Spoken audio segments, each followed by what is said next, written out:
Every day, thousands of people brush past each other on the subway without a second thought. But when a 19-year-old girl on forearm crutches quietly asked a battle-hardened Navy SEAL if the seat beside him was taken, his combat-trained Belgian Malinois did something it had never done in years of explosions and chaos.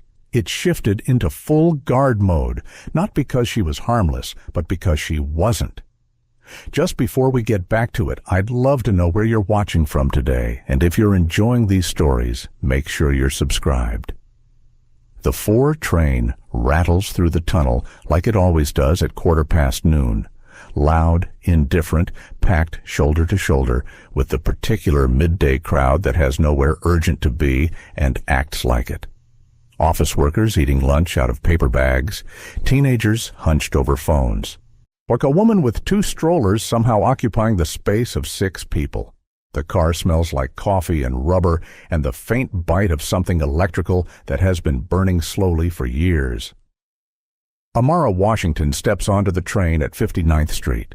She moves the way she always moves in crowded spaces. Carefully, not timidly. There is a difference, and she has spent years learning it. Her forearm crutches are matte black, the kind that wrap around the forearms rather than tuck under the armpits, and she navigates the gap between the platform and the car with the practiced muscle memory of someone who has crossed 1,000 such gaps. Her leg braces are visible below the hem of her jeans, low-profile carbon fiber, the kind that cost more than most people's rent and do the job without announcing themselves too loudly. She is 19, and slender with close-cropped natural hair and the kind of eyes that take everything in at once and give very little back. She scans the car the moment she boards. This is not anxiety, it is habit, the same way a carpenter walks into a room and immediately clocks the load-bearing walls. She needs a seat near the doors. She needs space for the crutches. She needs an aisle that won't require her to squeeze past 4 standing passengers who will all perform the same uncomfortable shuffle of not knowing whether to help or move or pretend they don't see her. The car is crowded but not full. There are seats available near the middle. She starts toward them and then she stops. Not because of the man, because of the dog. The dog is a Belgian Malinois. Not the kind of animal you mistake for a German Shepherd up close, though most people make that mistake from a distance.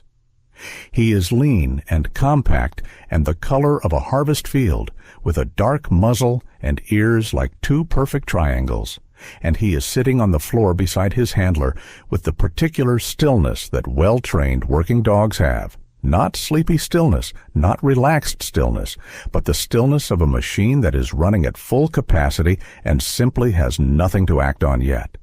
His vest says, "Service Dog." Do not pet in clear yellow letters. The handler is a man in his late 30s. He is sitting with his back angled toward the car wall, a position that looks casual to anyone not paying attention, but which gives him a clean line of sight to both doors. He is wearing dark jeans and a gray long-sleeve shirt. Nothing remarkable.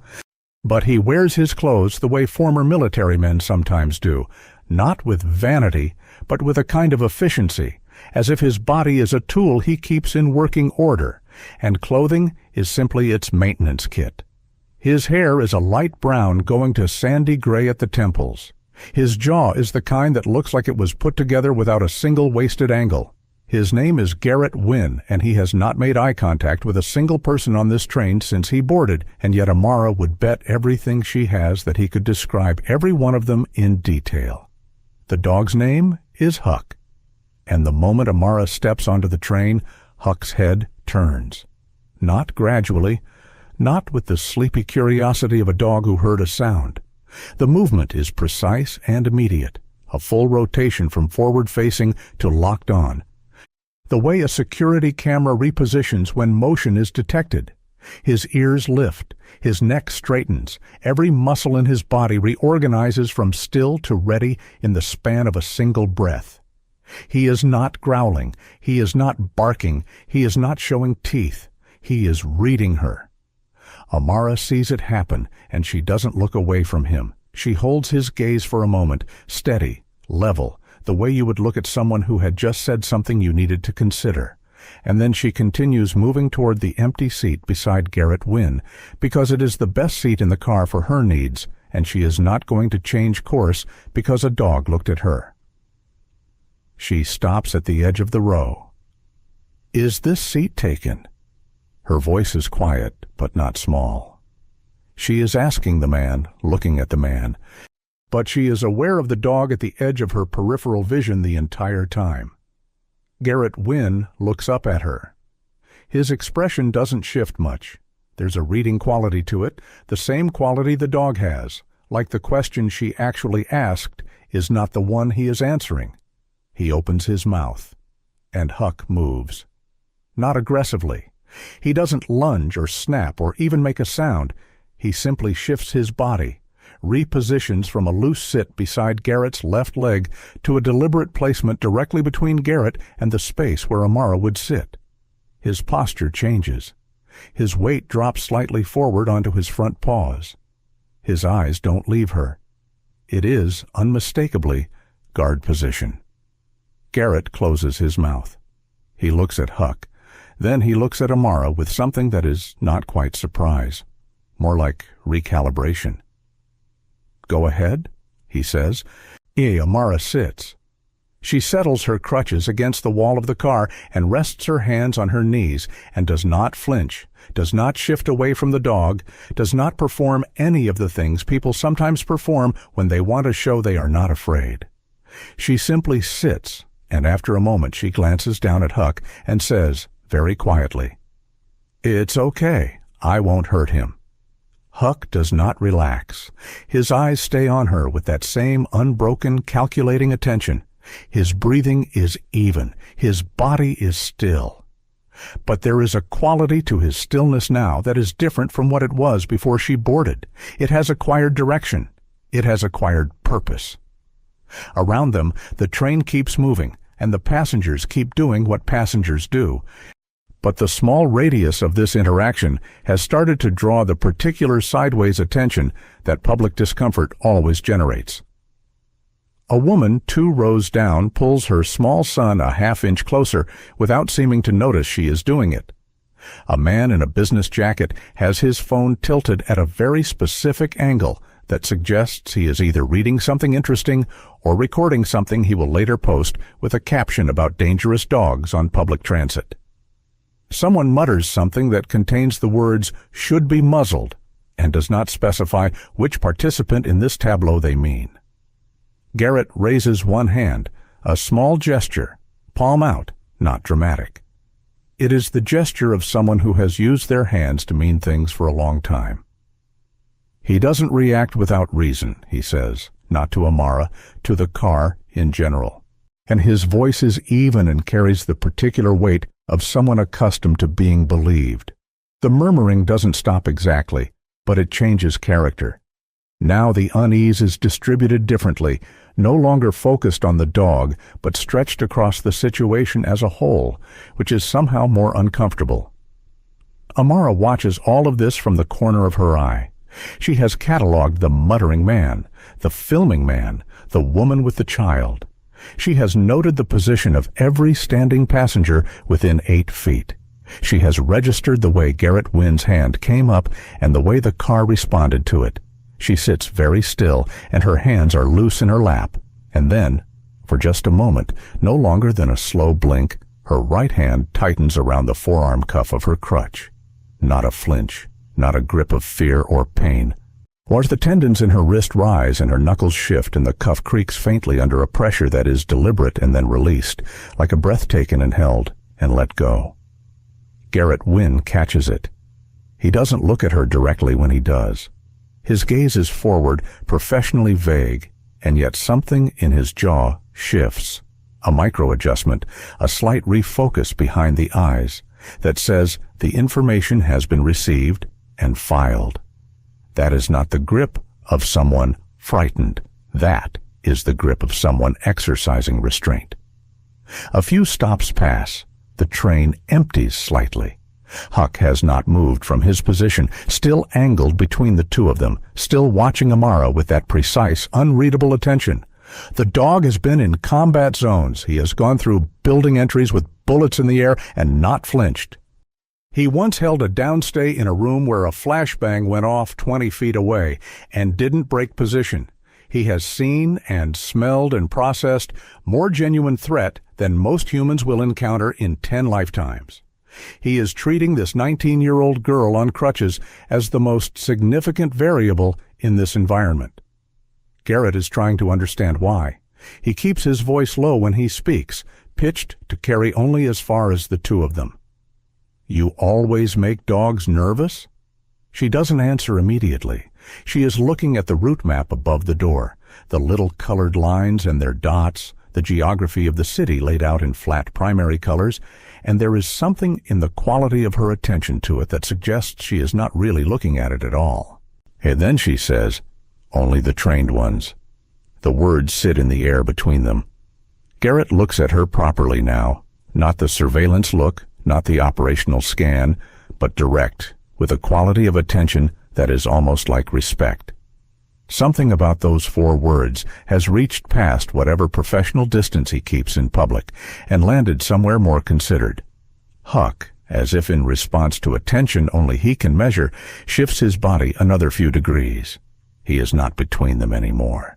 He is slightly in front of Garrett, a subtle repositioning, the difference between a wall and a shield, protecting him from her. They ride in silence for 2 stops. The train begins to decelerate for the 86th Street station. The doors about to open, the car preparing to exhale half its passengers onto the platform, and Amara moves. She stands, and she stands quickly. For someone in leg braces and forearm crutches, the movement has no business being as smooth as it is. There is a split second where her weight transfers in a way that doesn't quite follow the expected physics of her assistive equipment, a recovery that is faster than a stumble has any right to be, an adjustment that looks almost like something was suppressed rather than simply maintained. She gets her crutches under her, and she is upright and balanced in the time it would take most people to decide to stand. Garrett notices. Huck's ears flatten and then rise. Amara turns to face them. She is not looking at Garrett with apology or explanation. She is looking at him with the specific, calm expression of someone delivering information they know will be used. You should get off at the next stop," she says, and then she steps off the train at 86th Street and the doors close behind her, and she is gone. Garrett sits. He looks at Huck. Huck is still staring at the closed doors with total concentration. Not at the doors as doors, at the space where she was. His ears are up, his tail is flat, his weight is balanced forward, the way it goes when he is tracking something he cannot see. Then, 2 cars ahead, a voice rises sharply, a male voice, the kind that has already crossed some internal threshold, followed by the sound of someone else responding and the particular rhythm of an argument with its own momentum. Passengers shift, necks crane. Someone near the door between cars says something tight and worried. Garrett's training kicks in automatically. Posture changes, sightlines are assessed. Escape routes are prioritized, and somewhere in the middle of that reflex, her words are still there. "You should get off at the next stop." She said it like she already knew what was coming, like the argument 2 cars ahead is exactly where she expected the noise to be. The argument blows over by the time the train pulls into 96th Street, which is how arguments on trains usually go. A transit officer boards, does a circuit, finds nothing requiring action beyond presence. Passengers who had tensed up let their shoulders back down. The man who had been filming stops filming. Garrett does not get off at the next stop. He has a reason, or something he tells himself is a reason, which is that a standing warning without context is not operationally actionable. You don't redirect your movement based on 4 words from a stranger. That's the argument he makes to himself while remaining in his seat, but he keeps hearing it. You should get off at the next stop. It wasn't phrased as advice. It was phrased as the last line of a briefing, the part where someone who has already processed all the information hands you the conclusion and trusts you to do something with it. At 125th Street, 3 plainclothes transit officers board from the middle doors. Garrett clocks them in the first 2 seconds. The way their eyes go to faces rather than phones, the practiced casualness that is neither fully relaxed nor alert enough to be readable as either, the slight bulge under the jacket of the one on the left. They are not writing. They are looking. He watches them work the car, slow, methodical. The way you do when you are checking for a specific face rather than general disorder, and something tightens along the back of his neck. They get off at the next stop without speaking to anyone. Garrett stays seated for another 2 stops, thinking. Then he pulls out his phone. He has a contact at Transit Authority, a former Army CID investigator named Brady, who now does intelligence coordination for the MTA's counterterrorism unit, which sounds like it shouldn't be a thing, but is very much a thing in a city this size. Brady picks up on the second ring. "I need you to tell me if anything was running on the 4 line this afternoon," Garrett says. "High-value transit, protected movement, anything in the 59th to 125th corridor." There is a pause on Brady's end that lasts long enough to mean yes. "Where are you getting that?" Brady says. "Got a warning on the train. Girl, maybe 18, 19, told me to get off before the transit team came through." Another pause. "That sweep was supposed to be clean. Witness transfer coordination. We had a federal asset moving through Grand Central on foot support. They were using the transit network as a decoy layer to draw any surveillance eyes off the vehicle." "Someone knew," Garrett says. "Someone knew something," Brady says. "Careful. Doesn't mean your girl was part of it." "I know," Garrett says. He hangs up and sits with that knowledge for a moment. Because Brady is right. Someone knowing that a transit sweep was running doesn't mean she was attached to whatever the sweep was looking for. She could have known because she had contacts in Transit Authority. She could have known because she was observant enough to read the pattern of something that had been building on that line for the past hour. She could have known because she was entirely uninvolved and simply very, very good at reading situations. The problem is that all 3 of those explanations still require something that the average 19-year-old on crutches doesn't have. He kneels beside Huck that evening in the apartment. A habit they have, a debrief of sorts, the way working partners sit down after something unexpected and go over what happened. Huck is on his mat, relaxed now, eating his meal. Garrett sits on the floor beside him with one hand resting lightly on the dog's flank and speaks the way he sometimes does, low and thinking out loud. "You weren't scared of her," he says. You weren't alerting to a threat she was about to do. You were reading her." Huck exhales through his nose.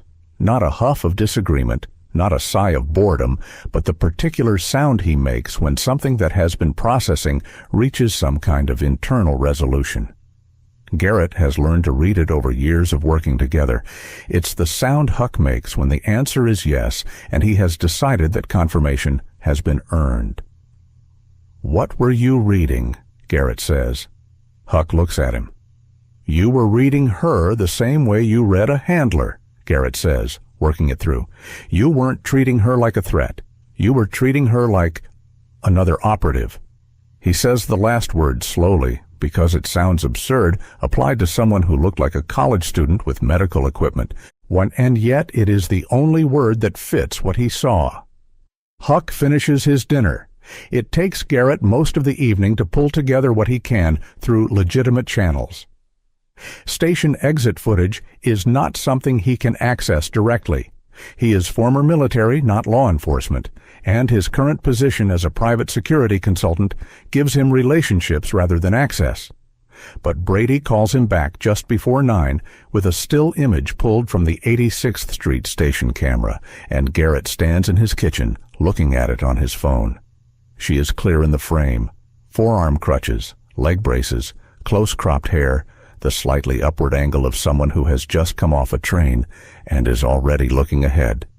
She is not looking at the camera. She has the frame-aware quality of someone who knows where cameras are. The angle of her face suggests she was never going to be fully front-on to this particular one. Brady has run the image through what he can run it through.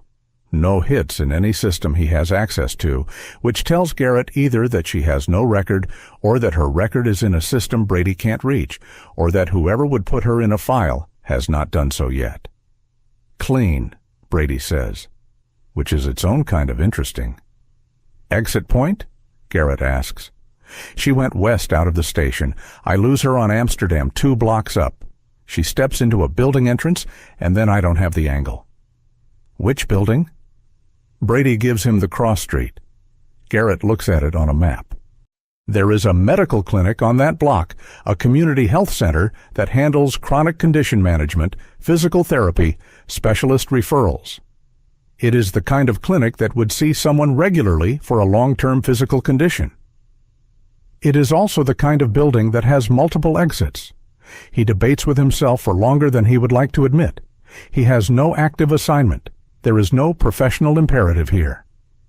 A girl on a train said something that turned out to be accurate, and a well-trained dog reacted to her in a way that doesn't have a clean explanation. That is the totality of what he has. But Garrett Wynn did not get to where he was by dismissing things that didn't have clean explanations. He got here by following the explanations that weren't clean until they became clear. Well, he gets up the next morning and goes to the clinic. He arrives at 9:15. He does not go inside. He finds a spot at a coffee cart across the street with a clean sight line to the entrance, orders something he doesn't particularly want, and waits. He doesn't have to wait long. She comes out at 9:40, and she spots him before he has finished adjusting his position, which tells him something he was already beginning to suspect. She sees him from across the street in less than the time it should take to identify a specific face from 25 yards away in morning foot traffic. Her stride doesn't change. Her face doesn't change. She doesn't look away to pretend she hasn't seen him. She crosses the street. He stays where he is, Huck beside him. Huck makes no movement, but his posture shifts into that same aligned attention from the day before. Not the full guard position. Something adjacent to it, something that could become either. She stops in front of him with the kind of unhurried steadiness that takes a great deal of something: discipline, practice, a particular relationship with fear, to achieve. She looks at him for a moment, at Huck, back at him. "You didn't listen," she says. Her voice has the same quality it had on the train, not accusatory, not surprised, informational. The way you say "I told you it would rain when it rains," not as a point of personal victory, but because the fact of it is simply there. "You're right," Garrett says. "I didn't." She looks at him, and something in her expression shifts, very slightly, almost imperceptibly. Way like a recalibration, because that was not apparently the answer she expected.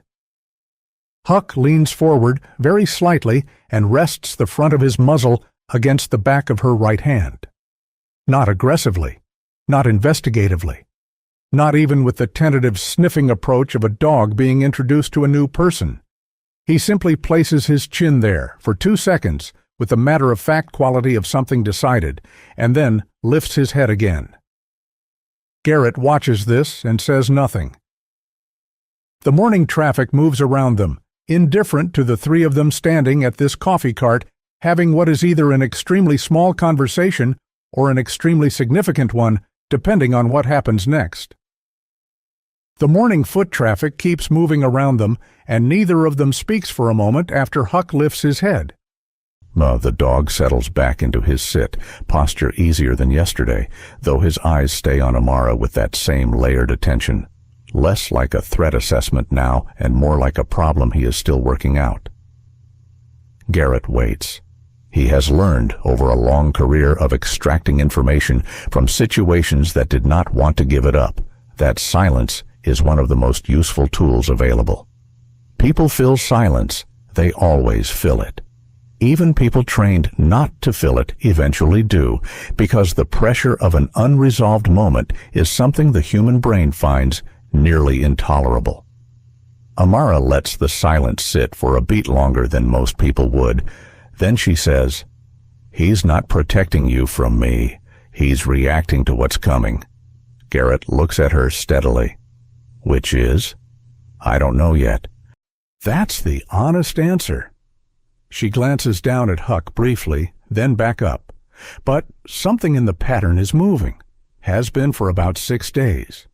Your dog picked up on it the same way I do, the pressure of a thing before it breaks the surface.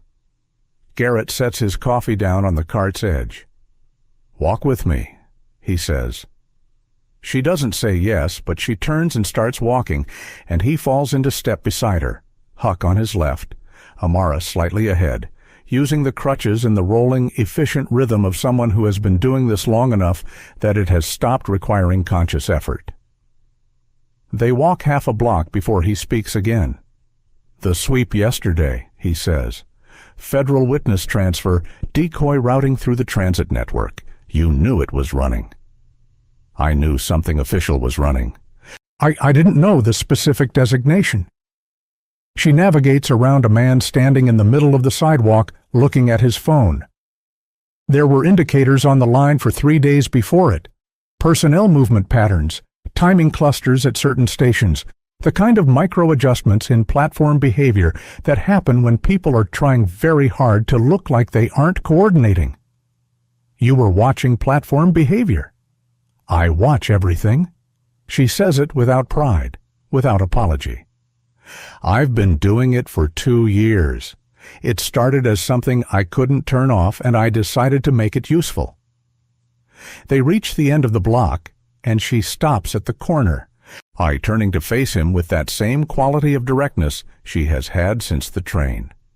As if she decided somewhere along the way that the specific effort of pretending to be less than she is costs more than it's worth. "I have a neurological condition," she says. "It affects mobility. You've seen that. It also does something else.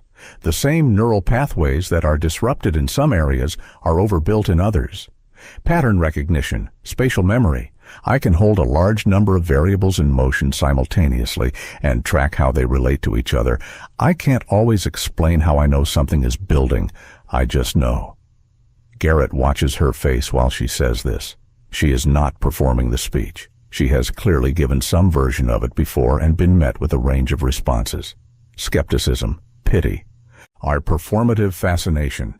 And she has stripped away any appeal to emotion that might invite any of those responses.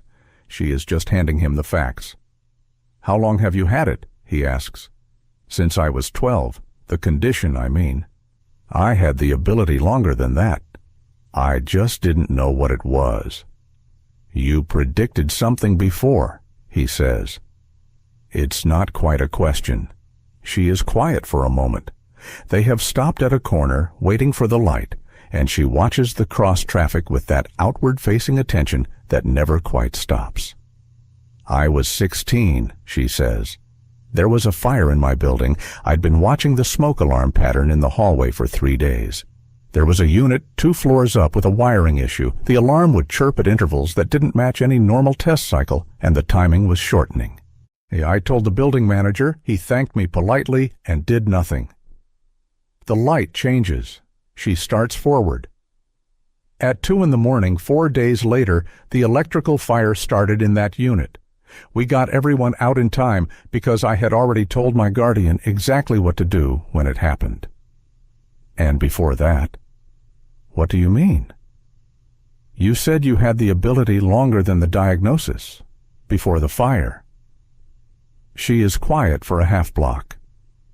"I used to think everyone saw things the way I did," she says finally. "I thought everyone noticed that the man at the end of the street came home at different times, depending on what day of the week it was, or that the bus was always 3 minutes late when the weather had been dry for more than 4 days, or that 2 people who acted like strangers were communicating through timing rather than contact." A pause. "I was about 9 when I realized they didn't." Garrett thinks about what that would be like, 9 years old, carrying a processing load that no one around you shares and no one has named. He thinks about what you do with that when you don't have language for it yet. "What are you tracking now?" he says. She stops walking. They are in front of a small park. Benches, a few trees still bare from winter, a couple of pigeons who have strong opinions about a discarded pretzel. She turns to face him fully. "Sit down," she says. "I'll show you." He has run situational assessment exercises with Navy personnel, intelligence contractors, specialist analysts costing more per hour than most people earn in a week. He has never done this. She asks him questions, rapid, contextual, not preambled. "You boarded at 59th Street yesterday. What was the platform occupancy when you boarded?" "Moderate, 40, maybe 45 people." "How many were at the south end of the platform?" he thinks. 7, no, 8. One of them left the bench right before the train came in." "The man who left the bench, where did he board?" "Third car." "Same car as us?" "No, one forward." She nods once. "Now, last Thursday, same station, same time of day. What was different?" He blinks. "That's specific." "Yes." He goes back through it. Thursday. He goes to the 59th Street station 3 or 4 times a week. It is his most common entry point, depending on which client meeting he is coming from. Last Thursday. He tries to reconstruct it, and he is honestly surprised by how much he finds. The security presence was heavier. One of the maintenance crew I've seen before wasn't there. There was a new vendor at the newsstand. "The new vendor?" she says. "What did he look like?" Garrett describes him. Amara nods slowly and opens the bag she has been carrying, a worn canvas tote, the kind that goes everywhere and accumulates a specific personal gravity. She pulls out a tablet, calls up a photo, and turns it to face him. It is the vendor. "He was there Monday too," she says, "and the Tuesday before that. He moves the stand. The location shifts by platform, but the pattern of when he appears tracks against 2 specific routing windows that I've been following." She pulls up a map, a transit map with overlaid markings, handwritten in 2 colors, dense with notation. 3 weeks of movement data, 6 individuals, possibly more, using the transit network in a coordinated pattern that isn't random commerce or commuting. The spacing is too deliberate. The timing clusters too tightly. Garrett takes the tablet carefully and looks at the map. He knows how to read operational planning documents. He knows how to read surveillance logs and movement analysis and route exploitation assessments. What she has built by hand on a transit map in 2-color pen over 3 weeks of solo observation is, in structure and in method, indistinguishable from the kind of pre-operational intelligence product a professional surveillance team would produce. He hands it back. "No one's listened to you," he says. She takes the tablet. "I don't have credentials. I'm 19, and I use crutches, and I live with my guardian in a 2-bedroom apartment, and I don't have a government ID that makes what I see mean something to people who need a reason to act." Garrett is quiet for a moment, then, "Your dog recognized it." She looks at him, confused for a fraction of a second before she understands. "Huck. He didn't read you as a threat. He read you as a detector. Same processing signature, maybe, as another trained operator." Garrett looks at Huck, who is sitting at his side watching Amara with the calm, considering attention of someone who has already reached a conclusion and is simply waiting for the conversation to catch up. He knows what threat scanning looks like from the inside. Amara looks at the dog for a long moment. "I kept thinking about why he reacted," she says quietly, almost to herself. "I thought maybe it was the equipment, or my movement pattern. I didn't think—" She stops. "He knew what you were," Garrett says, "before I did." Something in her face changes, very slightly, carefully, in the way that things change in a face that has practiced composure for a long time and occasionally gets caught off guard by something it wasn't prepared for. She looks back down at her map. I've been dismissed enough times, she says, that I stopped expecting the opposite. She says it without bitterness, just as fact, the way you state a weather condition. Garrett leans forward slightly, elbows on knees. Tell me about the location, he says. The one in 48 hours. She turns the tablet back to face him and points. There is a moment later, after she has walked him through the location data, after he has asked 23 questions in a row and she has answered all of them without hesitation or guessing, always distinguishing cleanly between what she knows and what she infers and what is still incomplete, when he sits back and looks at her. If you're wrong, he says, people panic, resources move. It's expensive and it damages credibility for any future warning. I know, she says, and if you're right? She looks at the transit map. Then she looks up. Then we were the only two people who knew, and we did something about it, and that's enough. Garrett thinks about his teammates, about the mission where the intelligence was there and the decision not to act was made anyway, and 3 men who should be alive aren't. He doesn't speak about it, but it moves through him like weather, familiar, inarguable. We don't have time, he says. We never did, she says. I've been watching this build for 3 weeks. Huck stands up from his sit without any cue from Garrett, a voluntary repositioning, unhurried, deliberate. He walks the 2 steps to where Amara is seated on the bench and sits beside her. Not in front of her. Not between her and Garrett. Beside her. He has, apparently, made his own decision about where things stand. 40 hours before Amara's predicted window, Garrett sits across from her at a table in the back of a diner 3 blocks from her building, and they plan. The location is a transit hub, a major interchange station where 3 subway lines and a regional rail connection feed into a common concourse, handling upward of 60,000 passengers a day at peak times. It is the kind of space that exists in permanent controlled chaos, constant movement, constant noise, multiple levels, and access points, a security presence that is both substantial and diffuse. It is also, as Amara has mapped it in obsessive detail, the kind of space where a coordinated action carried out by people who know the environment would be nearly invisible until it was already complete. Garrett has made 2 calls. Careful ones, to people he trusts with his own life and has trusted for years. One is Brady, who is cautious but listening. The other is a former teammate named Marshall, now working federal contract security, who has the specific gift of taking outlandish information seriously without requiring it to be packaged in a way that flatters anyone's assumptions. Neither of them has been brought fully in. Garrett needs more before he does that, more specificity, more verifiable confirmation that what Amara has built over 3 weeks of solo observation is not an elaborate pattern that only exists because she needed one to exist.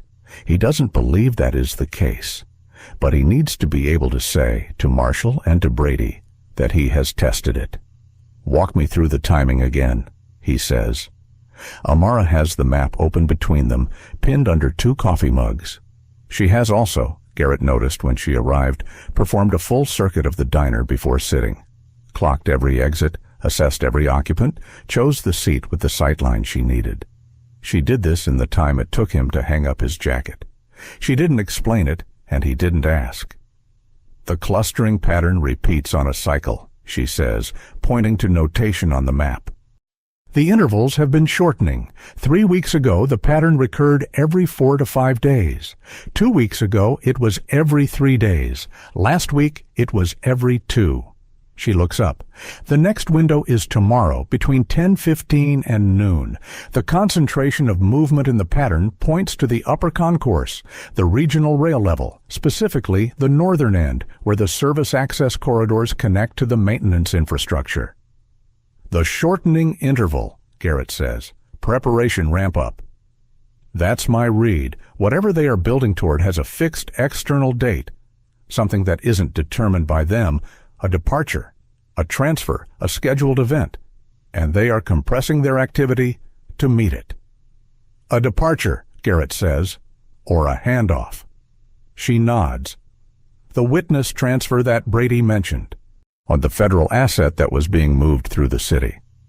Neither of them says it directly because neither of them has the confirmation yet, but it is sitting at the edge of the conversation like something half in shadow. Garrett sips his coffee.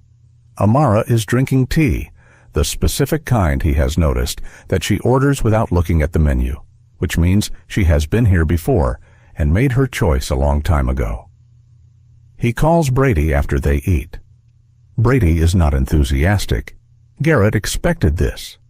Brady is a good analyst and a careful one, and careful analysts in positions of institutional accountability do not lean into unverified intelligence from uncredentialed civilians without at least the appearance of reluctance.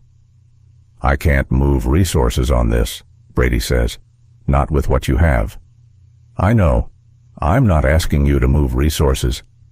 I'm asking you to tell me if there's anything in the existing observation data that supports the upper concourse at the northern end of the regional rail level as a point of interest." A pause, longer than Brady's usual pauses. "I'm going to pretend you didn't ask me that in a way that would require me to confirm or deny anything," Brady says. "I understand," Garrett says, "and I'm going to tell you hypothetically that if someone had been tracking movement in that terminal over the past 2 weeks, the Northern Service Corridor would be a location that had generated annotation in the data." Hypothetically, Brady says, and hangs up. Garrett looks at Amara across the table. "Your pattern is corroborated," he says. She receives this with no visible relief, which tells him she was not in serious doubt about it. What she says is, "Then why does that feel worse?" He knows why. He has felt it before, the particular weight of being right about something you hope to be wrong about. They go to the terminal the following morning at 9. It is a different kind of surveillance than what Amara has been doing alone for 3 weeks. She moves through the concourse with the unhurried, slightly indirect rhythm that makes a person difficult to consciously track, not skulking, not performing casualness, simply occupying the space in a way that doesn't accumulate attention. Garrett moves differently, the way people with operational backgrounds move in public, always with a destination, never hesitating, changing direction only with apparent purpose. Huck walks between them, marked clearly as a service dog, his vest doing the social work of explaining his presence to anyone who might otherwise find a working breed dog in a transit concourse notable. They have taken up positions at the northern end of the upper concourse. Amara at a bench against the wall with a clear sight line across the main floor and toward the service corridor access point. Garrett at a newspaper stand 20 feet to her left, with an angle on the elevator bank and the stairs. For the first 40 minutes, nothing. Or rather, everything that should be there, in the correct proportions, behaving as it should. Commuters with luggage. A family with too many bags navigating toward the regional rail gates. Station staff in their yellow vests, moving in the particular purposeful drift of people who know this space so completely they have stopped seeing it. Amara is doing something with her eyes that Garrett finds genuinely difficult to describe. She is not staring at any one thing. She is not tracking left to right in a scan pattern. She is holding the whole visual field in some kind of soft focus that seems to process the entire space as a single object, alert to deviations in the aggregate rather than individual events. At 9:47, she sends him a text. They are 20 feet apart but have decided that conversation draws more attention than 2 people on their phones. Second man from left at the gate queue, gray jacket. He arrived 11 minutes ago and hasn't moved toward boarding. Garrett finds the man without looking for him. The practiced art of locating a described subject without performing a search. Gray jacket, mid-40s. And standing in the queue for the regional rail gate in the particular stillness of someone who is not actually planning to board. He types back, confirmed. He's watching the service corridor. Her reply comes in 10 seconds. There's another one. Coffee cart, far end. He's been there since we arrived. His coffee is still full. Garrett shifts his position by 3 steps, angles, finds the coffee cart. The man is right. Cup on the edge of the cart. Not touched. Both exits from the service corridor, he types. Yes, she sends back. They are positioned at both ends of the service access. Watching it, not entering. Watching. They're waiting for something, he types. Her reply takes longer this time. He watches her from across the concourse. She has not moved, has not looked at her phone with any visible urgency. He is sitting with the particular surface stillness that he is beginning to understand is not composure so much as the external expression of very intensive internal processing. Not something. Someone, she sends. The service corridor connects to the platform approach for the 1022 northbound. That's a federal transit route today. It runs through the secured yard. Garrett looks at the time. It is 9:58. He is about to type back when something changes in the concourse. Not a sound, not a visible event, but a shift in the air pressure of the space, the specific change that happens when something that was latent becomes active. Huck, beside him, stands from his down position. Every muscle engages in that now familiar way. His head turns, his ears rise, hackles. Garrett follows the dog's gaze.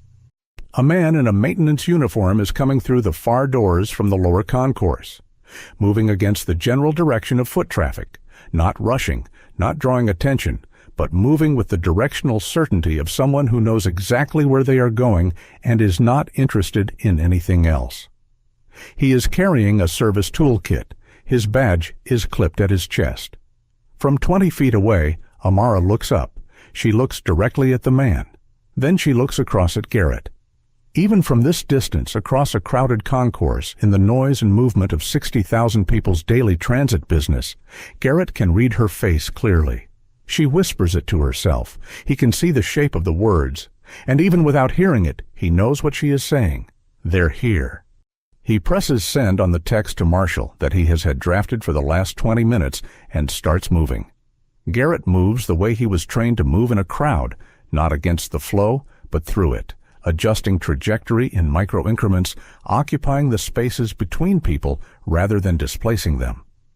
He is closing the distance to the maintenance uniform man without performing a pursuit, and anyone watching would see a man walking with quiet purpose toward the regional rail gates, service dog at his side.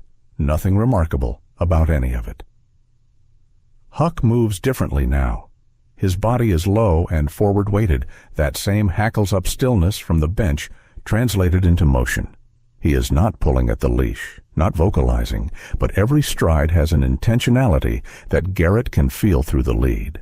The dog has a target and is working. Behind him, Garrett knows without looking that Amara has not moved from her bench. This was the agreement they reached without stating it explicitly. She is the eyes, the processing center, the voice in his ear. He is the reach. It is not a division that needs to be negotiated because it is simply the logical distribution of what each of them can do. His phone buzzes. He reads without breaking stride. 2 of them. Left side, near the pillar. One's pretending to check his phone. He's been stationary for 9 minutes. Didn't come in with foot traffic. Garrett locates the man at the pillar without appearing to look for him. Mid-30s, dark jacket, the very specific quality of stillness that belongs to someone who has trained themselves not to fidget. His phone is in his hand at chest height, but the screen is dark. The maintenance uniform man is 30 feet ahead, moving steadily toward the service corridor access. Then the food cart goes over. It happens at the south end of the concourse. A crash that is enormous in the way that only metal-hitting tile can be enormous in an enclosed space, followed by the secondary scatter of containers and the shout of the vendor and the immediate reflexive turning of every head in the building. It is the kind of sound that reaches into the most primitive layer of human attention and yanks it sideways, and within 4 seconds the center of gravity of the entire concourse has shifted south. Garrett does not turn his head. His phone buzzes twice in quick succession. That's not the attack. That's the cover. Don't stop. He doesn't stop. He closes the remaining distance to the maintenance uniform man in the next 30 seconds, while the concourse is still reorganizing itself around the spectacle at the south end. Security moving that direction, commuters craning, the vendor loudly recounting whatever had just happened to whoever was nearest. The man reaches the service corridor door and inputs a code at the keypad. Garrett comes in behind him just as the door begins to open, and he does not announce himself because there is nothing to announce. He simply moves into the man's space with the economy of someone who has done this in rooms that cost a great deal more than a transit concourse, and his hand comes down on the man's wrist as the door swings open. The man resists immediately. Not the flailing resistance of a civilian caught off guard. Trained resistance. See, the specific redistribution of weight and center of gravity that belongs to someone who knows what a wrist grab means and has a response to it already loaded. He drops his shoulder, tries to drive his elbow back, uses the door frame as a pivot point. The service corridor is narrow and gray and smells like concrete and electrical conduit, and the toolkit swings wide and hits the wall, and Garrett takes the impact across his left forearm and keeps his grip, and Huck launches. Not chaotically, with the controlled precision of a dog that has done this in conditions far less clean than a service corridor, a single movement that covers the 3 feet between them, and brings the man down before the struggle can escalate into something that requires noise. The dog's weight is positioned for maximum effect, so his grip on the man's jacket shoulder pinning him against the wall and then to the floor, and the man stops moving the way people stop moving when they realize that further movement will cost more than they want to pay. Garrett releases the wrist and takes the toolkit. Inside, beneath a layer of legitimate tools arranged with the deliberateness of someone who had thought about what this bag needed to look like, is a device. It is compact, matte gray, with 2 leads coiled flat against its base and a digital interface that is currently blank. It is not improvised. It has been manufactured with the care of something meant to be specific and quiet. Garrett photographs it without touching the leads. His phone buzzes. What is it? He types back a description. The reply takes 11 seconds, long enough that he knows she is running it against something. Not random placement. That's targeted signal disruption. It would knock out the encrypted communication relay on the Federal Transit route. Anyone riding that route in the secure configuration wouldn't be able to call out and couldn't be reached. It isolates the car. Garrett looks at the man on the floor. Huck is still positioned over him with the flat-eared authority of a working dog that has not been called off. The man is looking at the ceiling with the expression of someone running their own internal calculations. Around them, on the other side of the service corridor door, Garrett can hear the concourse beginning to normalize. The food cart incident passing from emergency to anecdote, security drifting back to their positions, yet the crowd settling into the rhythm of moving somewhere. The man on the floor smiles. It is not the smile of someone afraid. It is small and precise, more like an acknowledgement than an expression, and it reaches his eyes in a way that means something specific. "You going to call it in?" the man says. "Already done," Garrett says. The man's smile does not change. "Then you should make sure you called the right people." His phone buzzes again before Garrett can answer that, and the message that comes in makes him go still. Upper level. The second one from the pillar. He's gone. I lost him 6 minutes ago, and I only just realized it. I was watching the cart incident, and he moved during it. Then, 10 seconds later, Garrett. This was wrong. This was set up for us to find. He looks at the man on the floor, whose smile has not moved.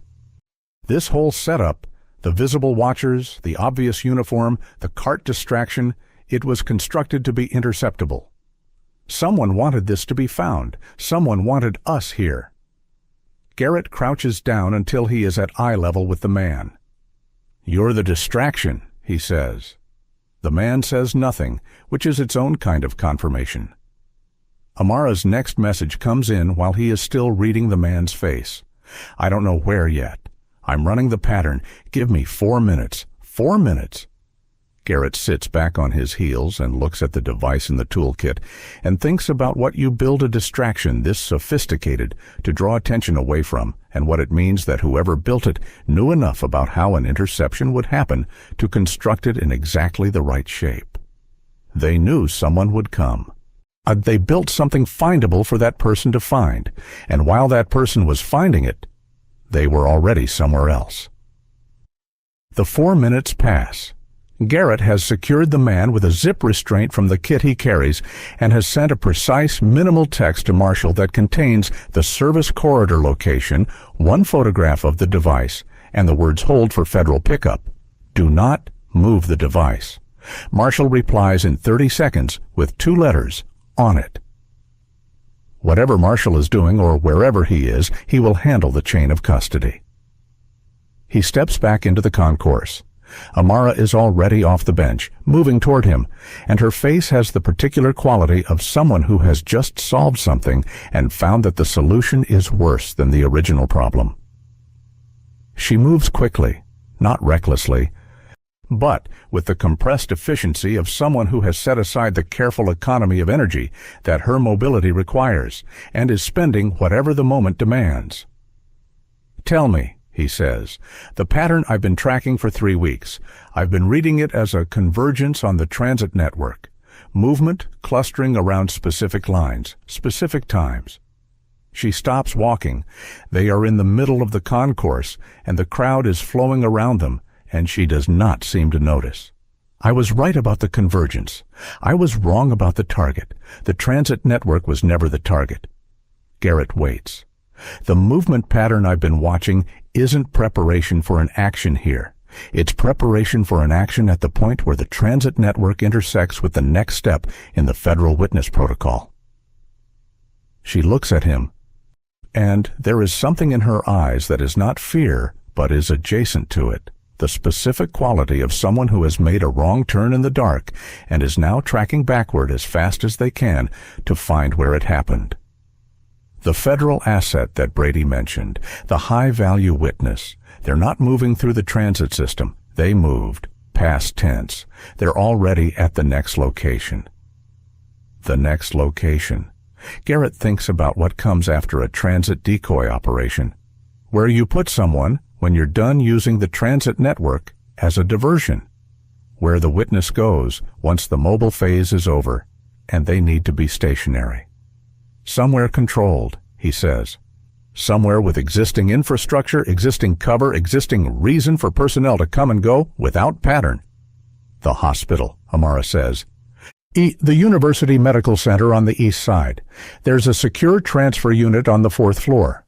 I've been past it. I know the access configuration. It handles federal patients under protection. The paperwork trail I've been building. She is already pulling the tablet from her bag.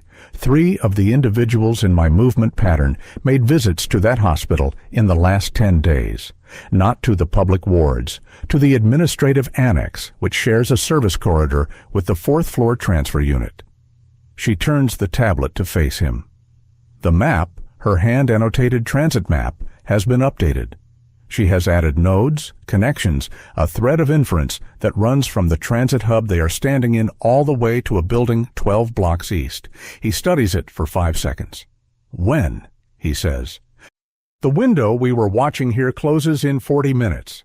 The next opening in the Federal Transport Protocol, the one that would allow a witness transfer or a witness interview, is in 2 hours. She meets his eyes. If they're going to act during a genuine operational window, it's the next one. 2 hours. Garrett calls Brady as they are already moving toward the exit, Huck between them, the 3 of them cutting through the concourse with the synchronized efficiency of people who have been working together for much longer than 2 days. Brady answers on the first ring, which means he has been waiting. "Tell me you're about to explain the chatter I'm getting from the Federal Transit Unit," Brady says. "Your asset at the medical center," Garrett says. "4th floor transfer unit. You need to make a call." A silence. Be longer than any Brady has given him yet. How do you know about the medical center? Same way I knew about yesterday's sweep, Garrett says. Make the call, Brady. We're 12 minutes out. Brady hangs up without saying yes or no. Amara, walking beside him, says quietly, I missed it. I had all of it in front of me for 3 weeks, and I still read the endpoint wrong. You caught it before it happened, Garrett says. That's what matters. I nearly sent us somewhere that wasn't Amara. He says her name with a weight that is not unkind, firm, the way you speak to someone who is beginning to spin a wheel that won't help them. You're running it right now, and you caught the correction. In real time. That's not a failure. That's exactly what this is supposed to look like. She is quiet for 2 strides. Then she looks at Huck, who is moving with them stride for stride, and she says, barely audible, okay. The taxi takes 9 of the 12 minutes. The last 3 they walk, coming in from the south side of the medical center block, where the street is quieter, and the pedestrian approach gives them time to assess the building's exterior without announcing arrival. The University Medical Center is large, a complex of connected buildings that has grown organically over decades, adding wings and annexes and connecting corridors in the way that large urban hospitals do until the original structure is merely the oldest layer of something much more layered. The main entrance faces east. The administrative annex, which Amara indicated, is accessed from the north side through a secondary lobby that is technically public, but sits behind 2 sets of badge access doors beyond the reception point. Garrett knows medical center security configurations. He has worked hospital protection details. He knows what the badge doors mean. Not that the space behind them is impenetrable, but that access leaves a record, which means people who want to move through that space invisibly use channels that don't leave one. Service entrance, he says. Amara nods. She has already identified it, the loading dock on the west side, recessed slightly, where a vehicle could pull up under the building's overhang without being visible from the street. There are 2 cameras on the approach, both angled toward the dock itself, with a narrow corridor of approach from the south that sits between them. They come in through that corridor. The service entrance is not locked during the day. Delivery schedules make permanent locking impractical, and the interior beyond it is a wide, low-ceiling service corridor that runs the width of the building's western wall. It smells like industrial cleaner and the particular sealed air quality of a building that recirculates everything. Fluorescent lights, evenly spaced. Equipment carts parked along one wall. A housekeeping station to the left. Everything is normal, which Garrett has learned over a career is the thing to be most alert to. Huck is working. Not at the heightened state of the transit corridor, not the hackles and the forward weight, but at a steady, focused alert that means the dog has input and is processing it. His nose is moving in the slight, a constant way it does when there is something to track, and he is running it against the air with the patience of an animal that has learned to trust information that takes time to develop. Amara is 3 steps ahead of Garrett, moving with an unhurried directness through the service corridor. She has been here before, not this wing, but the configuration is familiar enough from the patient visits she referenced, and she is reading the building the way she reads everything. As a system with internal logic, whose deviations are visible if you know what baseline looks like. She stops. Garrett stops behind her. Huck goes still. That man, she says low. Her chin angles slightly toward a figure 30 feet ahead, hospital staff, wearing the pale gray uniform of the administrative services team. He moving away from them down the corridor with a pace that is neither fast nor slow. He's been in this corridor since we entered. I clocked him at the service entrance. He was coming out of the housekeeping station when we came in. That's not unusual, Garrett says quietly. No, but he's the 3rd time I've seen that same pattern since we got in the building. A staff member moving at maintenance pace through a route that doesn't have a destination. He's covering ground, not servicing it. A pause. He's been here too long. His movement pattern doesn't match anyone on a shift. It matches someone who is supposed to look like they belong while they wait. Garrett watches the man for another 30 seconds. The corridor turns ahead, and the staff member rounds the corner without stopping, without checking anything, or without performing any of the tasks that a maintenance or housekeeping circuit would produce. He pulls out his phone and texts Marshall. Medical Center West Service Corridor, gray admin uniform. Need a visual confirm on badge registry for this wing, last 2 hours.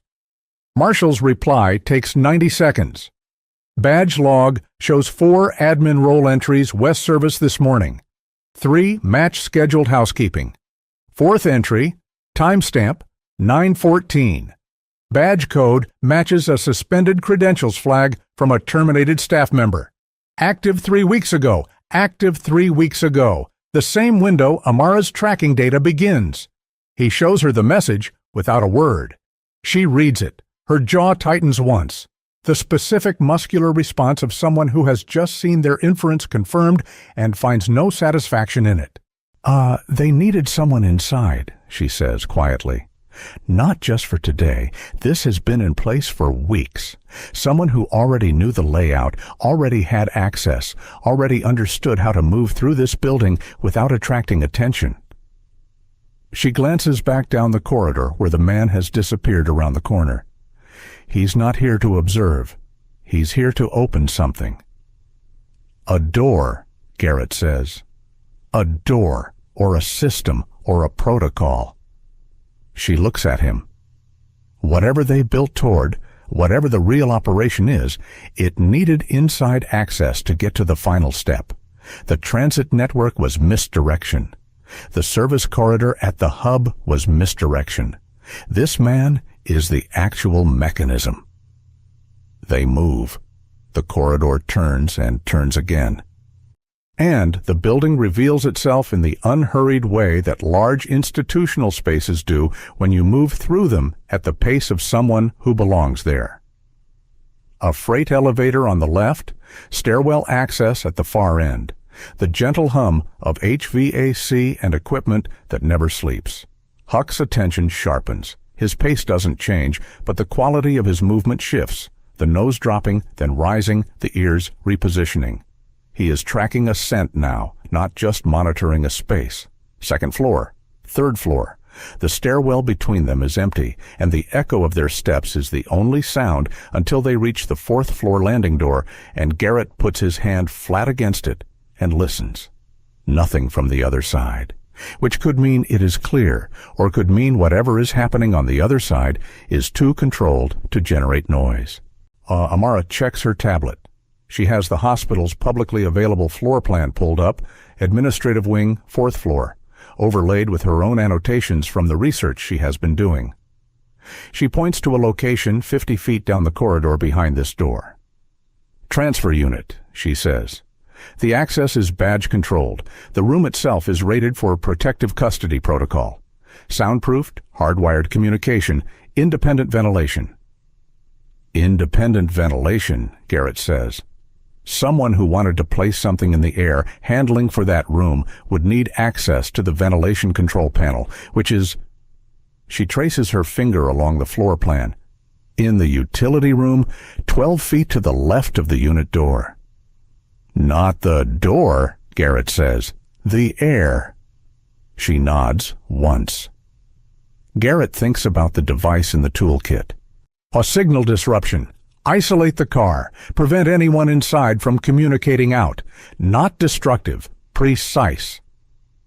The same logic applied to a sealed room with independent ventilation, something that affects the occupant of that room specifically, quietly, in a way that looks like a medical event rather than an action. He looks at Huck. Huck is staring at the door. Not with the full-body tension of the transit concourse, with something more focused, a fixed, low-intensity alert that says the information is there, confirmed, and has been for the last 60 seconds. He is pointing. Garrett opens the door. The 4th floor corridor is quiet in the way that medical floors at midday are quiet. not empty, but operating at the reduced tempo between rounds, the specific lull of an institution running at its own pace. A nurse at the far end of the corridor, moving away. A medication cart against the wall. The muted sound of a television from behind one of the patient room doors. The door to the utility room, 12 feet left of the transfer unit, is closed. But the latch plate is scratched around the edges, recently, not from age, in the precise pattern left by a tool that has been used to hold a spring latch open while the door closes, a technique that leaves no access record because no badge was used. Amara sees it before he points it out. She looks at the door, then at the transfer unit door beyond it, sealed and silent, its indicator light showing green, occupied, secured, protocol active. She looks at Garrett with something in her expression that is not fear and not satisfaction. It is the expression of someone who has just reached the end of a road they have been walking for 3 weeks and found that it ends exactly where they were afraid it would. They needed someone invisible, she says, someone who could move through the building without anyone thinking twice, someone who had been here long enough that the staff stopped registering him. A beat. He's already in the utility room. Huck growls. It is low, sustained, and utterly without ambiguity, not a warning to a potential threat, the identification of a confirmed one. The dog is looking at the utility room door, and he does not look away, and in the quiet corridor with the television murmuring from behind a distant door and the indicator light on the transfer unit burning its steady green. The sound of it is the most specific thing in the world. So Garrett's hand finds the door handle. "Ready?" he says. "We were already here," Amara says. "We've been getting here for 3 weeks." He opens the door. The utility room is small, the kind of space that exists in every large institutional building, not designed for occupancy, but for access. A junction point where the mechanical infrastructure of the building becomes briefly reachable by human hands. Pipe runs along the upper wall. A ventilation control panel is mounted on the far side, gray metal, with a hinged front panel that has been opened and left that way. The overhead light is off. The man standing at the ventilation panel turns when the door opens. He is not the gray uniformed staff member they followed through the corridor. He is older, mid-50s, with the kind of physical economy that belongs to someone who has kept themselves functional rather than impressive, someone for whom the body is a working instrument and has been maintained as such for a long time. He is wearing hospital-issue scrubs in the pale blue of the clinical staff, and he has a laminated badge at his chest, and he holds in his right hand a slim metal canister, pharmaceutical grade, the kind with a regulated valve and a nozzle attachment, connected by a short length of flexible tubing to an open port in the ventilation panel. He has not attached the other end yet. He looks at Garrett, then at Amara, who is slightly behind and to Garrett's left, then at Huck, who has come through the door at Garrett's right with the forward-weighted, ears-flat positioning of a dog that has already done its calculation and arrived at a conclusion. The man does not move. He does not perform surprise, does not perform alarm. He simply looks at them with the particular stillness of someone who has been in situations that did not go according to plan before and has made a durable peace with that possibility. Then he says evenly, "You weren't supposed to figure it out this early." His voice is unhurried, not arrogant, something more considered than arrogance, the tone of someone making an observation that is simply accurate, the way you would note that a weather front arrived ahead of the forecast. Garrett stays in the doorway, one hand on the doorframe, his body positioned to block the exit without performing the block overtly. Huck is still controlled, so waiting on the word that has not been given. "Set the canister down," Garrett says. The man looks at it, then back at Garrett. He does not set it down. "You know what this is." "I know what it does." "Then you know that calling this in the way you're about to call it in creates a chain of events that exposes things your federal contacts would prefer stay unexposed." He says it without threat. Clinically, the way you present a variable in an equation. The asset in that room is not simply a witness. He is carrying information about an operation that two federal agencies have been running in parallel without informing each other. The moment his testimony is entered into record, both operations collapse. So your solution was to silence him, Amara says. The man turns his gaze to her. It is not the glance of someone dismissing a secondary presence. It is a full, recalibrating attention, the kind that means the person has been identified as a variable that matters. You're the one I didn't account for, he says. You keep saying that as if it explains something, she says. He looks at her for a moment with something that is almost genuine curiosity, the expression of a professional who has encountered an unexpected method and wants to understand it even under these circumstances. How did you map it? The transit pattern. Our movement data was clean. 3 separate analysts looked at it. Your analysts were looking for surveillance, Amara says. I wasn't surveilling you. I was watching the system you were moving through and reading how it changed when you were in it. A pause. You don't leave footprints, but you leave ripples. The man absorbs this. Then, very slightly, he nods. A single acknowledgement, not of defeat, but of something more precise. The acknowledgement of a method. He is still holding the canister. There's a trigger, he says to Garrett. He reaches into the pocket of his scrubs with his free hand, slowly, with the deliberate transparency of someone who knows how that movement reads and is choosing to perform it clearly, and brings out a small device. A transmitter, flat and black, the size of a lighter. If I release pressure on this, it activates. Your dog takes me down and my hand opens. Same outcome. Garrett reads the device, reads the man's hand around it, reads the distance. Dead man's switch, he says. Simplest design is the most reliable, the man says. The space in the room contracts, not physically, but in the particular way that standoffs contract, where the number of available futures narrows down to a point, and the people in the space are aware of exactly how many of those futures are acceptable and how many are not. Huck has not moved. His hackles are fully raised, his weight completely forward, and there is a quality to his stillness that Garrett recognizes as the milliseconds before commitment. The last moment before a decision that has already been made becomes visible. Amara is quiet. Then she says, "You're not the last layer." The man looks at her. Whatever you're protecting, the parallel operation, the agency exposure, the collapse of the testimony chain, you are not the last mechanism in that protection. You are on-site management. There is a structure above you that already has contingencies for this scenario. A pause. Which means you are also expendable. If this room becomes a documented incident, your organization will not defend you. They will produce a narrative in which you acted alone and outside authorization. You know this. The man is very still. You didn't come here because you believe in what you're protecting, she says. You came here because you were the most capable person available for this specific task, and you accepted it. That's different from conviction.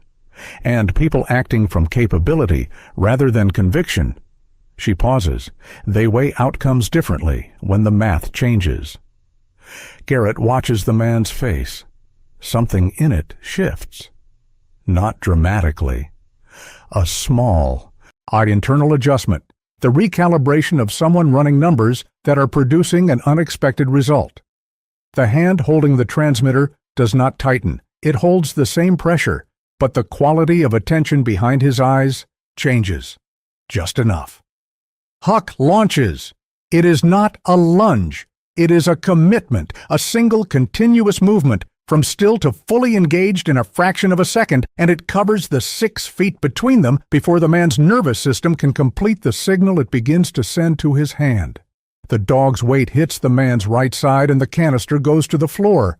It skids but does not rupture, the valve closed, the nozzle detached, and Huck's grip on the jacket shoulder brings him down against the ventilation panel and holds him there with the flat, unarguable authority of 115 pounds of precision-trained working dog. The transmitter skitters across the floor. Garrett is on it in 2 steps.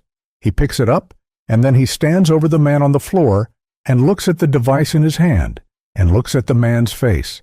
And what he sees there is not the smile of the transit operative. It is something different, something quieter. "You hesitated," Garrett says.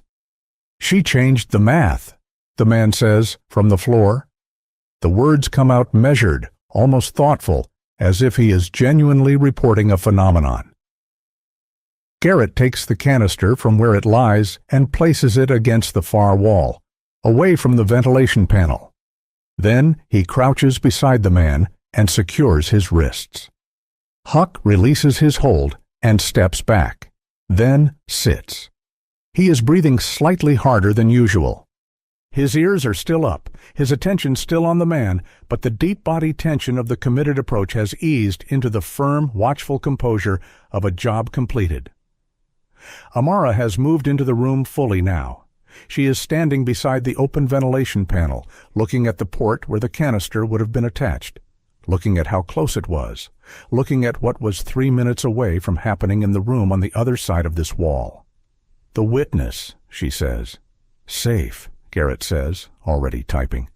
He sends 2 texts simultaneously, one to Marshall, one to Brady, each with the room number, a photograph of the canister and the man on the floor, and the words, "4th floor utility, west of transfer unit, come now."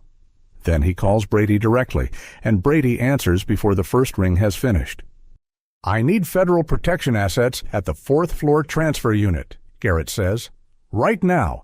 The threat is contained, but the protocol needs resetting. There's been a compromised staff credential operating in the building for weeks, and the full access trail needs to be pulled." Brady says something short and urgent, and the line goes active with the particular shift in background sound that means a secondary channel is being opened. Garrett stands and looks at the man, who is sitting with his back against the ventilation panel and his secured wrists in his lap, and who looks up at Garrett with the expression of someone who has arrived, finally, at the end of something. "You said he's not just a witness," Garrett says.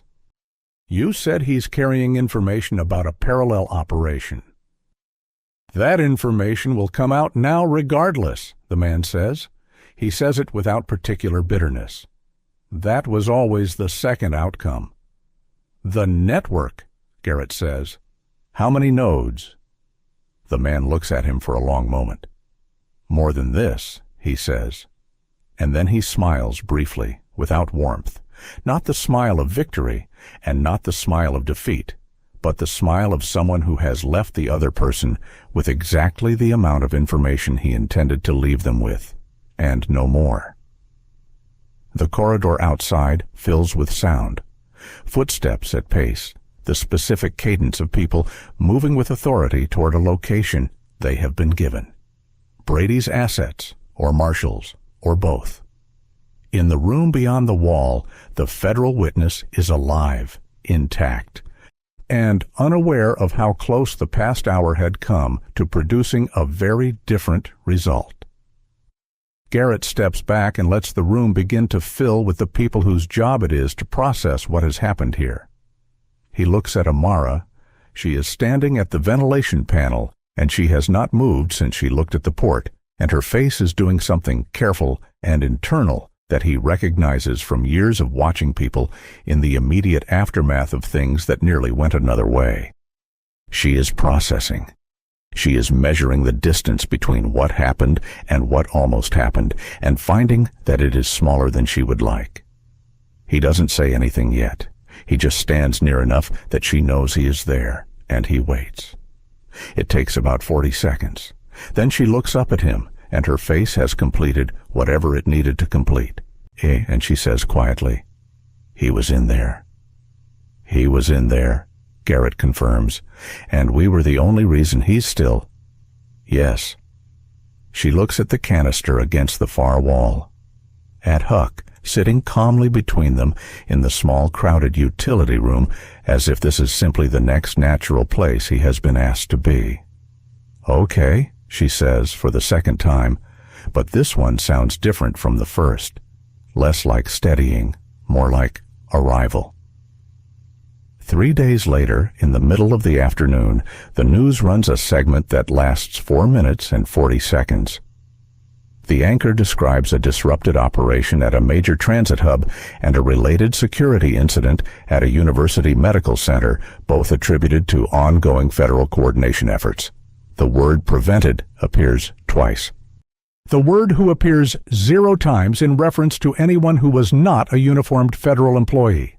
There is stock footage of the transit hub, stock footage of the hospital exterior, a statement from a federal spokesperson that says a great deal of words while communicating a small amount of information. The segment ends, and the next story begins. Amara watches it on her laptop, in the apartment she shares with her guardian, from her usual position on the couch, with her legs elevated, which is where she goes when the day has cost more than the average day. The tablet with her annotated transit map is on the cushion beside her. She has not opened it since they left the hospital. Her guardian, so Loretta, a woman in her early 60s who moves through the apartment with the unhurried competence of someone who has been managing difficult situations for a long time and has stopped being surprised by them, sits in the armchair across the room and watches the segment without comment.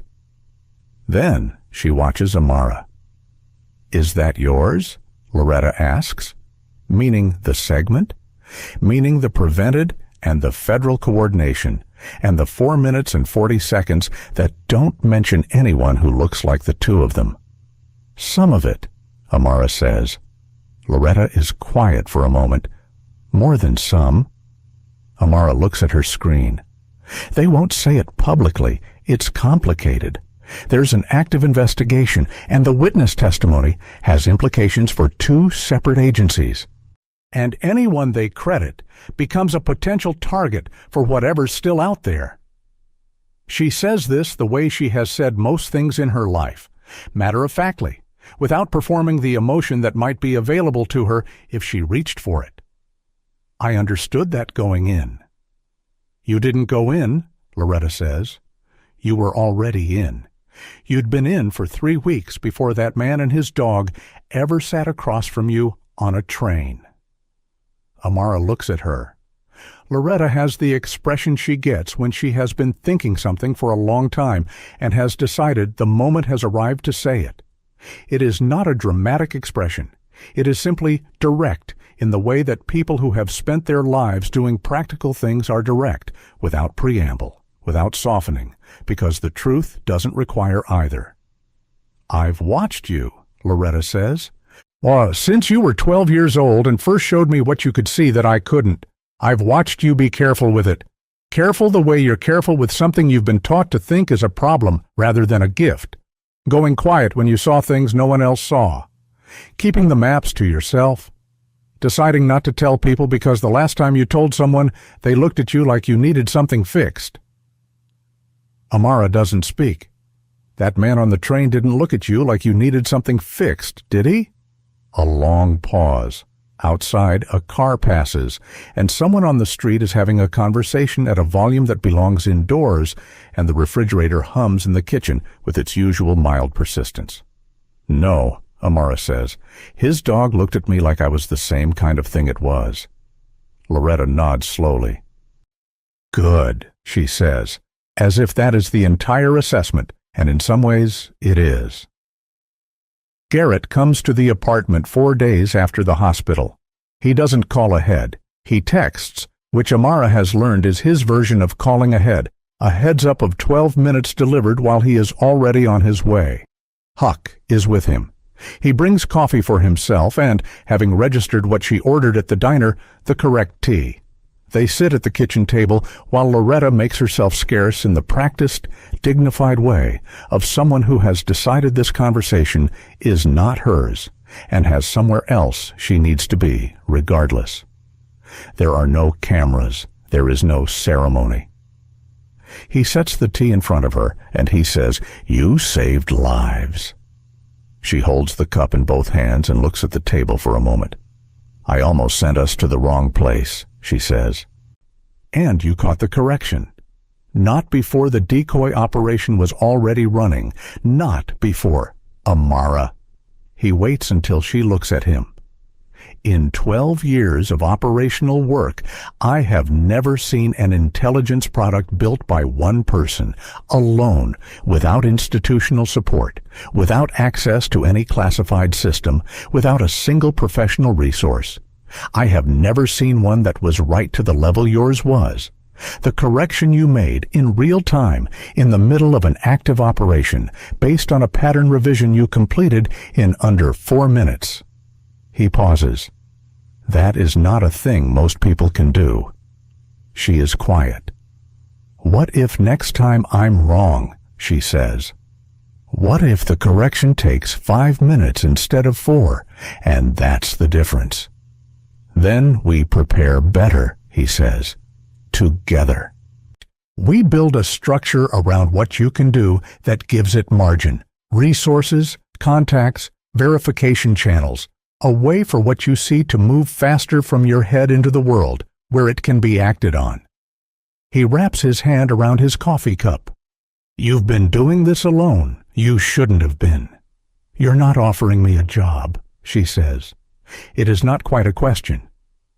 "I'm offering you a framework," he says. "What you do with it is yours." She looks at him for a moment with that characteristic quality of hers. The full attention, the reading of multiple layers simultaneously, the processing that looks like stillness from the outside. "Brady," she says. "He corroborated my data on the service corridor, quietly, through a hypothetical. That was a choice. He made it," Garrett says. "He'll make it again. He'll need to be convinced. Every time. That's who he is. But yes." A pause. "He called me after the hospital. He asked me to describe how you mapped the ventilation access from a public floor plan and a 3-week observation record." He looks at her steadily. "He said the word remarkable once, and then spent 4 minutes explaining why he hadn't said it." Something crosses her face, not quite a smile, the shadow of one, the muscle movement that a smile starts with before it decides how far to go. Huck, who has been lying at Garrett's feet since they sat down, gets up. He walks the 4 feet around the table without being called, without being signaled, and he sits beside Amara's chair. Not at her feet, beside her, at the level of her arm. On the way he sits beside Garrett when they are in a space where the work is done, and what remains is simply being present in it. Amara looks down at him. She takes one hand from her cup and rests it lightly on top of his head, not the formal greeting of someone interacting with a working dog they don't know, but the absent natural gesture of someone touching a thing that belongs in their vicinity. Huck exhales once, slowly, and stays. "He's always known," Amara says softly. "Before I did," Garrett says. She looks at the tablet on the kitchen counter, the annotated map, the 3 weeks of patient solitary observation, the document that was never meant to be seen by anyone because no one had ever stayed long enough to look at it. "The network," she says. "The man in the utility room?" He said more than this. "More than this," Garrett confirms. Brady's team pulled the access trail from the hospital. The suspended credential had been used 17 times over 6 weeks across 4 different facilities, all federal adjacent, all with some connection to the witness protection infrastructure. He lets that sit for a moment. This wasn't a single operation with a single target. It's a mapped campaign against the infrastructure itself. "They're not trying to silence one witness," Amara says. "They're trying to demonstrate that witnesses can be silenced, systematically, reliably, that the infrastructure built to protect them is penetrable." He looks at her, which means the people who might testify, who are considering testifying, get the message without anyone needing to say it directly. Amara is quiet for a moment. "Well, how many nodes?" she says. "The man in the utility room said more than this. He didn't say how many more." "He didn't need to," she says. She reaches for the tablet and opens it and turns it to face him. The map is the same one. The 3 weeks of transit observation, the movement data, the thread of inference that led them through the hub and to the hospital. But she has added to it in the days since. New nodes, new lines, new clusters of notation in the margins. "I've been watching the pattern since we got back. The network didn't go dark after the hospital. It adjusted. New routing, different timing intervals. But the underlying behavioral signature is the same. The same operational fingerprints, the same coordination logic, just reorganized." Garrett looks at the map. "You've been running this since the day after," he says. "Oh, I couldn't not see it," she says. It is a simple statement of fact, not a complaint, not a boast. Just the honest description of what it is to be the person she is, to have the mind she has, to see what she sees in the movement of the world around her. He looks at the map for a long time. The new nodes, the new connections, the quiet, detailed, irrefutable architecture of something that is still building toward something else. Then he looks at her. "You're not hiding what you see anymore," he says. She thinks about that, about the years of careful smallness, the deliberate compression of the thing she could do into a private practice that touched no one because no one had ever shown her that it could, about a dog on a train who looked at her and recognized something, about the 4 minutes in the middle of a transit concourse when she had to decide whether to trust that the correction she was making in real time was right, and she chose trust, and it was. "No," she says, "I'm not." Outside, the city makes its constant sound, traffic and footsteps and the distant rhythmic percussion of the subway a few blocks west, running its routes on its schedules, carrying its hundreds of thousands of passengers through the vast underground network of the city, a system so large and so complex and so continuously in motion that the only way to see it clearly is to hold the whole of it in your attention at once and be patient enough to watch for where it changes. Amara picks up her tea. Huck stays beside her. The tablet with its new nodes and its new lines glows on the kitchen table and across the city. In the unremarkable movement of ordinary-looking people going about what looks like ordinary business, something is building, but it is no longer building unobserved. A week after that, Garrett is on the subway. A different line, different time of day, a late afternoon crowd, the particular density of the city in the hour when shifts change, and errands begin. Huck is beside him. A seat opens and Garrett takes it, and Huck settles at his feet, and the train moves. At the next stop, the doors open, and a handful of people board, and Amara comes through the doors with her forearm crutches and her carbon fiber braces and her close-cropped hair and the canvas tote over her shoulder that has the tablet inside it. She always has the tablet now. Moanne, she finds him in the car and crosses to him and sits beside him without asking because there is nothing to ask. Huck does not shift into guard position. He lifts his head once, in greeting, in acknowledgement, in the simple recognition of someone arriving where they belong, and then rests it back on his paws. The train moves. Across the aisle, a man with a briefcase glances at Huck the way people glance at large dogs in confined spaces, with the specific uncertainty of someone calibrating how worried to be. He looks at Amara. "Is he safe?" the man asks. Amara looks at the man across the aisle. She looks at him the way she looks at everything, fully, without performance, seeing all of it at once. Then she looks back at the window and the tunnel moving past in the dark and the faint reflection of the car floating in the black glass. On all of them in it, going somewhere. "Only if you are," she says. The man with the briefcase considers this for a moment, decides it is probably fine, and goes back to his phone. The train runs on. The city moves above them, and below them, and all around them in its vast, indifferent orchestration, and Huck breathes steadily at their feet, and Amara opens her tablet, and the new nodes on the map glow faintly in the light of the moving train. There is work to do. There always was. If you had the ability to see danger coming before anyone else did, but no one in the world would believe you, would you still try to stop it? If this story moved you, hit that like button and subscribe. We have more stories that will stay with you long after they're over.